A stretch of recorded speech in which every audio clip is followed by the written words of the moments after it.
The mechanic knelt on the tarmac, grease on his hands, sweat on his collar. 3 months of his life sitting inside the engine. Cowling in front of him, the CEO stood over him in white heels that had never touched a workshop floor. "I'm not paying you," she said. "Not a dollar." Behind her, four executives filmed it on their phones. Daniel Cross didn't stand up right away. He just looked at the jet, the one he'd rebuilt with his own hands, the one that shouldn't have flown again. And he said one sentence that would end up costing her everything. "Then it doesn't fly." 6 months earlier, nobody knew his name. Daniel Cross ran a workshop out of a leased hangar at the edge of a regional airport. Peeling, paint on the sign, a single mechanic's bay, one assistant, a retired avionics tech named Walt, who worked for Coffee and Company. Daniel was 41, a widower, father to a 9-year-old girl named Ruby, who thought her dad could fix anything, because as far as she'd ever seen, he could. He used to work for Halston Aerospace, one of the biggest names in private aviation. Maintenance. He left after 11 years. Not fired, not laid off. He walked out the day his supervisor asked him to sign off on a repair he hadn't actually finished. A rush job, a client who didn't want to wait. Daniel refused. They let him go quietly. No lawsuit, no headloans. Just a man with a toolbox and a daughter and a mortgage, starting over. That was 3 years before any of this happened. Now his shop was barely surviving on small jobs. Regional charterplanes. Old crop dusters. Whatever paid the bills. Ruby didn't know how close they were to losing the hangar. He made sure of that. Every night, he did the math after she went to sleep. Every night, the numbers came back the same. Not enough. Then, on a Tuesday in March, his phone rang with a number he didn't recognize. "Is this Cross Aviation Restoration?" "Speaking. This is Meridian Executive Air. We have an aircraft that needs specialized attention." He didn't know it yet, but that call would either save his business or destroy him. Vanessa Cade built Meridian Executive Air from a single lease plane into one of the fastest growing private aviation companies on the East Coast. She was brilliant. Everyone said so. Harvard MBA, ruthless negotiator, the kind of woman who walked into a room and made 3 people nervous before she said a word. She was also, by her own admission, not a patient one. Her father had owned a small charter service that went bankrupt when she was 17. She swore she'd never be small again, never be at anyone's mercy again. That fear built her empire. It also built the parts of her that would later cost her almost everything. The jet at the center of all this was a Gulfstream G450. Tail number N719VK. Her father's old plane, restored once, then handed down to her when the company grew. It had sat for 2 years after a hard landing during a storm outside Denver. Structural damage to the fuselage, hydraulic failures, a cracked wing spar that most engineers said couldn't be safely repaired. 3 major firms turned it down outright. Total loss, one report said, not economically viable to restore. A 4th firm quoted $2.8 million in 14 months. Vanessa didn't have 14 months. The jet had sentimental value she'd never admit to anyone, and she had a board meeting in 5 months where she needed to show progress on modernizing the fleet. This jet included in the plan she'd already promised investors. Her assistant found Daniel's name buried in an industry forum. A single post, 3 years old, from a client praising an impossible repair on a vintage Learjet. "He's small," her assistant warned her. "One-man operation, basically. No corporate backing." "I don't need corporate," Vanessa said. "I need someone desperate enough to say yes." She wasn't wrong about the desperate part. She was wrong about everything else. Daniel drove out to inspect the jet on a Thursday. He walked around it 3 times before he said a word. Cracked composite panel near the tail. Corrosion along the underbelly. A wing spar with a hairline fracture that, left alone, would have eventually failed mid-flight. Most people would have said no. Daniel saw something else. He saw a machine that could still fly. It just needed someone willing to do it right instead of doing it fast. "I can fix it," he said, "but it's not going to be fast, and it's not going to be cheap." Vanessa crossed her arms. "How not cheap?" $420,000. Parts, labor, testing. 6 months, maybe 7 if the SPAR gives us trouble. She almost laughed. It was a fraction of the other quotes. That's suspiciously low. I'm not padding a number to impress a board, Daniel said. That's what it costs to do it. Right. She studied him. Grease-stained jacket. Calm eyes. A man who didn't flinch under her stare, which almost nobody did. Fine, she said, but I need it done in 5 months. And Mr. Cross, I don't pay for delays.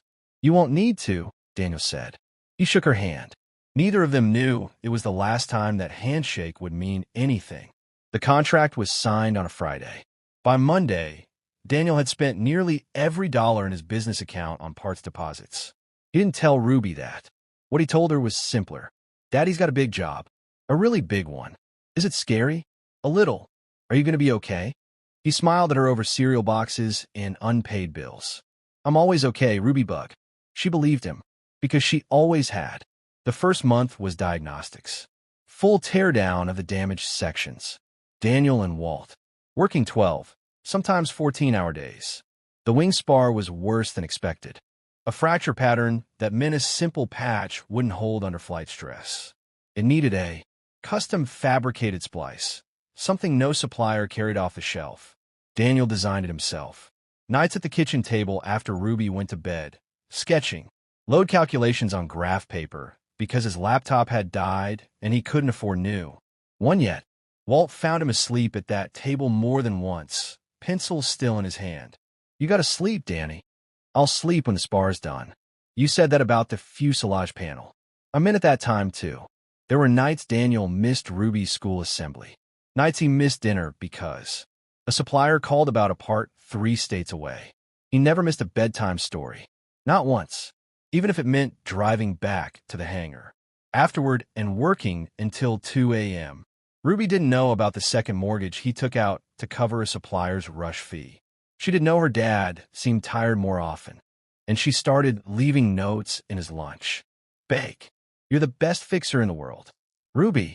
He kept every single one in the glove box of his truck. By month 3, the fuselage was sealed and repainted. The hydraulic systems replaced. The spar splice fabricated, tested again. Vanessa visited twice during that stretch. Both times, she stood at the hangar door in a blazer that cost more than Daniel's truck, watching him work with an expression she didn't examine too closely. You're behind schedule, she said the second time, though the number said otherwise. We're on schedule, Daniel said. Testing takes as long as testing takes. I don't like waiting. I know, Daniel said, but you like flying more than you like waiting. And I intend for you to do both. Safely. She almost respected that answer. Almost. What Vanessa didn't know, what nobody at Meridian knew, was that her CFO had already flagged the restoration budget as high-risk, low-board confidence in an internal memo 3 weeks earlier. She was under more pressure than she let anyone see. Pressure has a way of turning people cruel when they feel cornered. Nobody saw that coming yet, least of all Daniel.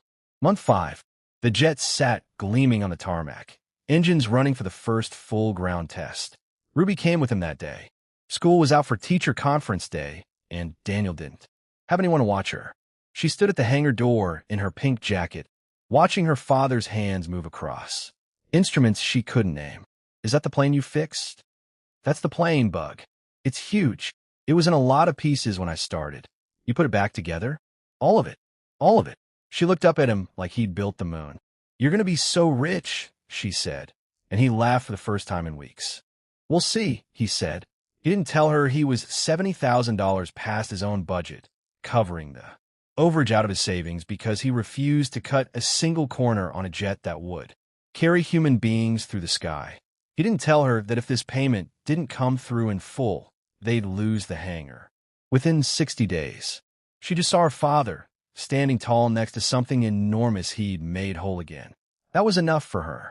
The final test flight happened on a Tuesday morning in September. An independent FAA-certified test pilot took the Gulfstream up for 2 hours of stress. Testing, steep climbs, simulated emergency descents, full system diagnostics at altitude. He landed, taxied in, and shook Daniel's hand on the tarmac. Cleanest restoration I've inspected in 15 years, he said. Whoever did that spar splice knew exactly what they were doing. That was me, Daniel said quietly. The pilot looked at him for a long second. Then you should be running a bigger shop than this. Daniel just smiled and said nothing. Vanessa arrived 20 minutes later with 3 board members in tow, there to see the jet. That would anchor her fleet modernization pitch. She walked the length of the aircraft, ran her hand along the new fuselage panel, looked, for just a moment, like she might actually say thank you. Then her phone rang. She stepped away to take the call, came back 4 minutes later with a different face on. The board had just told her the fleet modernization budget was being cut in half. Someone had leaked the true cost of the restoration. Someone had made her look reckless in front of the people who controlled her future. She needed someone to blame. Daniel was standing right there. We need to talk about the invoice, she said. Daniel had submitted the final invoice that morning. $420,000. Exactly what he'd quoted 6 months earlier before either of them knew what the job would cost him. Already sent it over, he said. Whenever you're ready. I'm not paying that. The words came out flat. Final. Daniel blinked. I am sorry. $420,000 for a plane that should have been scrapped. Yvette had my legal team look at the original assessments. 3 companies called this aircraft a total loss. You want me to believe your labor alone justifies that number? You watched the test flight, Daniel said, calm, careful. The pilot just told you himself, Dash. I don't care what the pilot said. Her voice sharpened, loud enough now that the board members and 2 mechanics nearby went quiet. I care what my board says. And my board says I overpaid for a vanity project. So no, you're getting half. Take it or spend the next 3 years in court against a company with more lawyers than you have employees. Daniel felt something settle in his chest. Not anger. Something colder and steadier than that. Half doesn't cover my costs, he said. I'm not asking for profit. I'm asking for what this job actually took. That's not my problem. It became your problem the moment you signed the contract. Her eyes narrowed. Careful. I've been careful for 6 months, Daniel said. I gave you a fair number. I gave you 6 months of my life. I gave you a jet that will outlive both of us if it's maintained right. I didn't cut a single corner, even when it cost me money I didn't have. Touching, Vanessa said. Still not paying full price. One of the board members shifted uncomfortably. Someone had their phone out, recording, maybe, or just checking messages. Daniel couldn't tell, and in that moment didn't care. Then it doesn't fly, he said. Vanessa laughed. Actually laughed, short and sharp. Excuse me. I'm the certifying mechanic of record on this restoration. Federal law requires my signature on the airworthiness release before that aircraft can legally operate. I haven't signed it yet. Silence. You wouldn't. I would rather not, Daniel said. But you just told a room full of people you're not honoring. A signed contract. So I think we're past the point of rather. She stepped closer, voice dropping to something meant only for him. You have no idea who. You're threatening. I will bury your business. I will make sure every operator in this industry knows your name as the guy who tried to extort a client. You're a nobody with a wrench. I built an airline. Daniel didn't step back. I'm not threatening you, he said. I'm telling you the truth. The paperwork isn't done until it's done right. That's not extortion. That's the law. Get him off my property, Vanessa said to no one in particular, already turning away. And send someone else to finish the sign-off. There isn't anyone else, Daniel said. I'm the one who did the work. My name's the one that has to go on the release. She didn't answer. She just walked back toward her car, heels clicking against the tarmac. 3 board members trailing behind her in awkward silence. One of them looked back at Daniel for half a second, something like sympathy in his face. Then he was gone too. Daniel stood alone on the tarmac next to the jet he'd rebuilt with his own hands.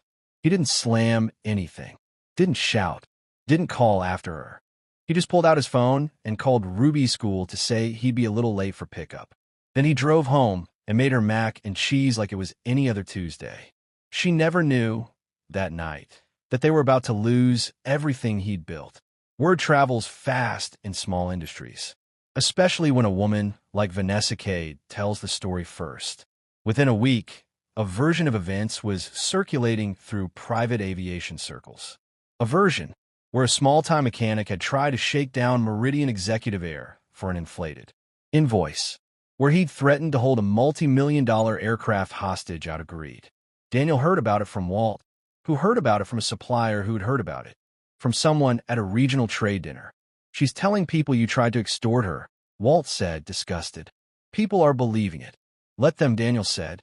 "Danny, this could kill the shop." "The shop's already close to dying," Daniel said quietly. "I'm not going to save it by lying." About what happened? He didn't call a lawyer to sue her. He couldn't have afforded one anyway. He did the only thing that was actually his to do. He didn't sign the airworthiness release. Legally, without that signature, the aircraft could not be flown commercially or privately by any licensed pilot. Not a technicality, not a bluff. Federal aviation regulations required it. Plain and simple. Meridian's chief pilot, a 22-year veteran named Rick Ostrander, was the first to refuse. "I've got 200 lives in my logbook and 30 years of clean flying," he told Vanessa's operations director. "I'm not putting my certificate on the line flying an aircraft that doesn't have a completed FAA release. Give me the paperwork or get another pilot."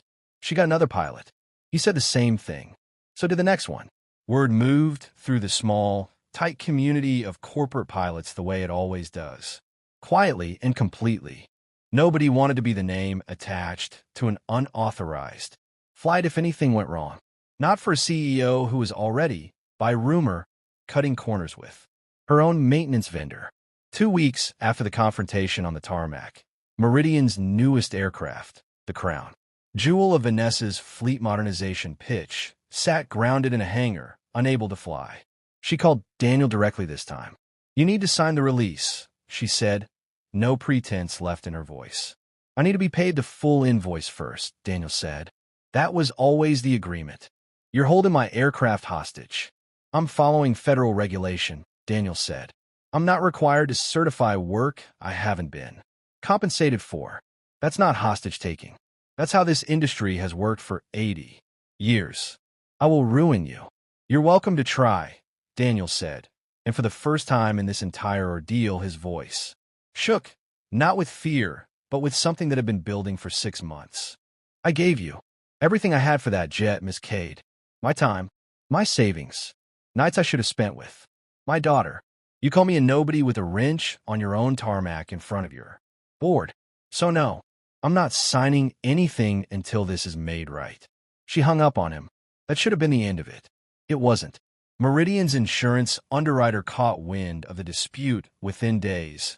Insurers always do, especially on assets this large.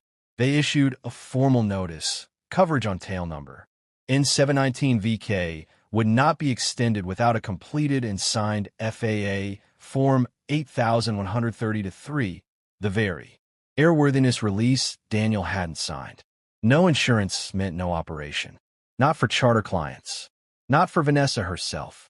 The jet that was supposed to anchor her board presentation became, instead, the reason. 3 major clients quietly pulled their charter contracts, citing operational reliability concerns. A regional aviation blog picked up a tip about the grounded aircraft. Then a slightly larger outlet. The story that spread wasn't about extortion anymore. It was about a CEO who'd allegedly stiffed a small restoration shop and was now facing the consequences of her own signature or lack of one. Vanessa read the headline, standing in her own office at 6 a.m., coffee going cold in her hand. Meridian Executive Air Ground's flagship jet amid payment dispute with independent contractor. Her phone had 41 unread messages by 7. 3 were from board members. All 3 used the word unacceptable. Daniel didn't see the headline until Walt showed him on a cracked phone screen in the hangar. "You're famous," Walt said, not entirely joking. "I don't want to be famous," Daniel said. "I want to be paid." "Might get both." Daniel didn't answer. He was thinking about Ruby, asleep 3 miles away, who still believed her father's biggest problem was a grumpy client who was slow to pay. He hadn't told her about the eviction notice from the hangar's leasing office. 60 days. Now, down to 26. He hadn't told her that if this didn't resolve soon, there would be no more workshop. No, more Daddy's the best fixer in the world. Just a man who used to have a business. That night, she found him at the kitchen table again, papers spread out, calculator glowing. "Are we going to be okay?" she asked, the same question she always asked, but this time, there was something sharper in it. Kids notice more than parents think. Daniel looked at her for a long moment. "I don't know yet, Bug," he said, because he'd promised himself a long time ago never to lie to her about the things that mattered. "But I know I did the right thing. And I know you're. Grandpa always told me the right thing cost something. We're just paying that cost right. Now, is it a lot?" "Maybe," Daniel said, "but we'll be okay. I promise you that part." She crawled into the chair beside him and put her head on his arm, not saying anything else, just sitting there while he worked. He didn't finish the calculations that night. He didn't need to. Something in him had already decided he wasn't backing down, no matter what the numbers said. The regulatory attention came next, and it came without Daniel lifting a finger. An FAA Flight Standards District Office, alerted by the insurance non-renewal and the public dispute, opened a routine compliance review into Meridian Executive Air's maintenance. Record-keeping, standard procedure whenever an aircraft's airworthiness status became publicly contested. What they found wasn't just one unsigned release. They found 2 other aircraft in Meridian's fleet with maintenance documentation gaps. Vanessa's previous vendor, a large firm she'd used before Daniel, had quietly let slide for years. Nothing catastrophic, but nothing clean either. The kind of thing that, on its own, might have stayed buried forever. Now, with regulators already looking at her fleet because of one very public dispute, it didn't stay buried. Her chief financial officer requested an emergency meeting. Her general counsel used the word exposure 14 times in a single memo. 3 members of her board began quietly making calls to competing aviation firms, the kind of calls executives make when they're already imagining their exit. Vanessa Cade, who had spent 15 years building a reputation for being untouchable, found herself sitting in a boardroom being asked to explain why a single mechanic in a leased hangar had brought her fleet's credibility into public question. "This isn't about the money anymore," her chairman said quietly. "This is about whether our clients believe we run a safe operation. Right now, the story out there says we don't." "The story is wrong," Vanessa said. "Is it?" the chairman asked. "Because from where I'm sitting, you refused to pay an invoice. You signed, in front of witnesses, and now 3 of our aircraft have compliance flags, and our flagship jet can't leave the ground. Convince me the story's wrong." She didn't have an answer, not one that would hold up. That night, alone in her office long after everyone else had gone home, Vanessa pulled up the security footage from the tarmac 6 weeks earlier. She hadn't watched it since it happened. She'd been too busy managing the fallout to look directly at the thing that caused it. She watched herself standing over a man kneeling by his own work. Watch herself call him a nobody with a wrench. Watch him not flinch. She thought about her father, about the charter service that folded when she was 17, and the vendor who'd walked away without finishing a job because her father couldn't pay him on time either, leaving them with a half-repaired plane and a business that never recovered. She had built her entire life around never being on the losing end of that story again. She had never once considered that she might become the person on the other side of it. She sat with that for a long time. Then she picked up her phone and did something she hadn't done in longer than she could remember. She called someone to apologize before her lawyers told her to. Daniel almost didn't pick up when he saw the number. "Mr. Cross," Vanessa said, and her voice sounded different than it had on the tarmac. "Smaller. I'd like to come see you. In person. Tomorrow, if that works." "Why?" "Because I owe you an apology I should have given weeks ago. And I owe you a check I should have written 6 months ago." Daniel was quiet for a moment. "Ruby has a school thing at 4, he finally said. "Come before that." She arrived at 10 the next morning, alone. No assistants. No board members. No blazer. That cost more than his truck. Just a plain coat and an expression he'd never seen on her before. She stood in the same hangar where she'd once called him small. "I was wrong," she said, before he could say anything. "About the invoice. About what I said. To you.